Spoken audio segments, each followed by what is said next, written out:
ഡീസ്, നമ്മൾ ഇന്നൊരു തേങ്ങാപ്പാൽ ചായ ഉണ്ടാക്കുകയാണ്. ആദ്യമായിട്ട് 2 ഗ്ലാസ് വെള്ളം ഒഴിച്ച് അതിനകത്ത് 2 സ്പൂൺ തേയിലപ്പൊടി ഇട്ട് ഏലക്ക പൊടിച്ചതും ഇട്ട് തിളപ്പിച്ചിട്ട് തേങ്ങാപ്പാൽ ഒഴിച്ച്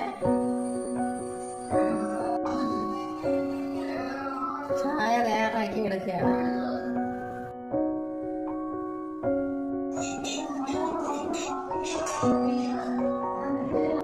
ചായക്ക് വേണ്ടിയുള്ള തേങ്ങാപ്പാൽ എടുക്കുക.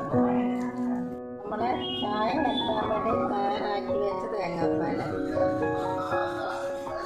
തിളച്ച് വരണം. തിളച്ച് നല്ല ഇതായിട്ട് നമ്മൾ പാലൊഴിച്ച് അത് വാങ്ങി ഉപയോഗിക്കും.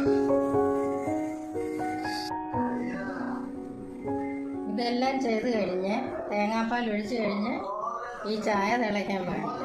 പഞ്ചസാര ഉപയോഗിക്കുന്നവർക്കാണെങ്കിൽ 2 സ്പൂൺ പഞ്ചസാരയും കൂടെ കൂട്ടി കലർത്തി ചായ ഉപയോഗിക്കാം.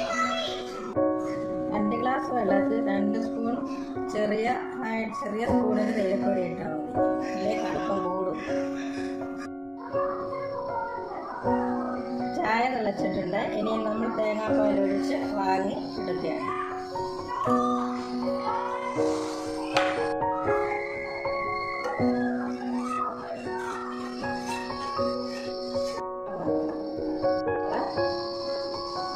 ഇനി ചായ നമ്മൾ അരിച്ചെടുക്കുകയാണ്. അതുകൊണ്ട് പഞ്ചസാര കുറച്ച് തേങ്ങാപ്പാൽ ചായ ചർമ്മ സംരക്ഷണത്തിന് നല്ലതാണെന്ന് പറയും.